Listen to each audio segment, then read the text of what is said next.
En la graduación de mi hijo, la novia de mi ex se levantó y gritó que yo lo había abandonado. Mi hijo pasó junto a ella, me entregó su diploma y dijo, esto es para el padre que nunca se fue. Mi teléfono se iluminó a las 2:14 de un martes. Talbot Miles. No había escuchado la voz de mi hijo en 5 años. De todas formas contesté. Todavía tenía grasa en las manos de un trabajo detrás de un motel. Papá, dijo, lo encontré. Sabía exactamente a qué se refería. Hace 17 años, cuando Miles tenía 1 año, abrí una cuenta de ahorros para su universidad.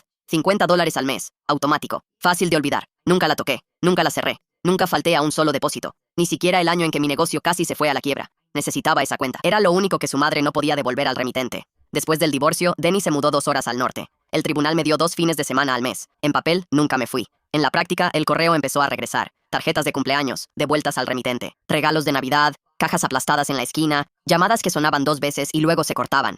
Me decía a mí misma que era un error. Me lo repetí durante años. Lo peor ni siquiera era el correo. Era llegar a recogerlo al kinder y descubrir que ya no estaba en la lista de personas autorizadas.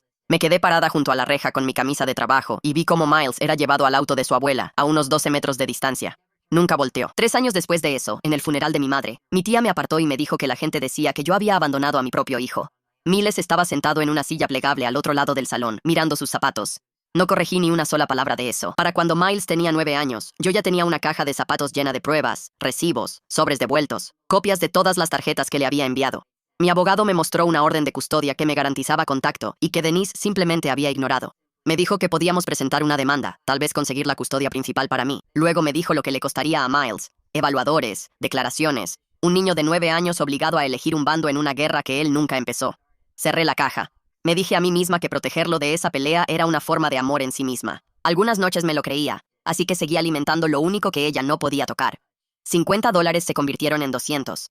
Incluso el año que no pagué la mensualidad de mi camioneta, esa transferencia nunca faltó. Miles encontró la cuenta esta primavera, llenando formularios de ayuda financiera para la universidad.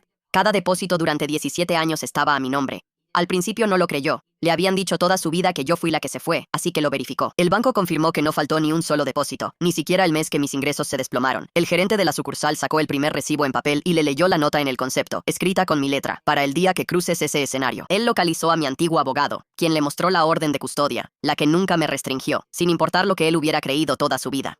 Lo que sea que te hayan dicho al crecer sobre lo que este documento permitía, dijo el abogado. Eso no es lo que está escrito en él. Miles se quedó pensando en eso durante 2 días antes de llamarme. Unas noches antes de la graduación, le preguntó a Denise, casi con demasiada naturalidad, si alguna vez hablaba conmigo. Ella no levantó la vista de la tabla de planchar. No mucho, dijo. ¿Por qué? Él lo dejó pasar, y después me dijo que ese fue el momento en que finalmente entendió a lo que me había enfrentado todo ese tiempo. No le contó nada de eso a su madre. 6 días antes de la graduación, me llamó. Quiero que estés ahí, dijo. No le voy a decir a mamá. Dije que sí antes de permitirme pensar en lo que costaría si salía mal. Me senté en la penúltima fila con mi único buen traje. Denise estaba sentada a 4 asientos del pasillo. A su lado, una mujer que nunca había conocido. Nadia, su pareja desde hace 6 años. Llamaron 200 nombres antes de llegar al mío. Miles Talbot. Él subió, le dio la mano al director, tomó su diploma. Luego se detuvo al borde del escenario y me miró directamente. Fue entonces cuando Nadia se puso de pie. «¡Qué descaro venir a aparecerte aquí!», gritó, su voz resonando por todo el campo. «Lo abandonaste». 400 cabezas se voltearon. Denise le agarró el brazo, con el rostro pálido. Yo no me moví. Miles ni siquiera la miró. Caminó directamente por el pasillo. Pasó la fila de su madre. Pasó junto a Nadia, que seguía de pie con la mano medio levantada y la carpeta del diploma apretada con ambas manos, y se detuvo justo frente a mí. La extendió hacia mí. Esto es para el padre que nunca se fue. La historia completa en el canal enlazado aquí abajo.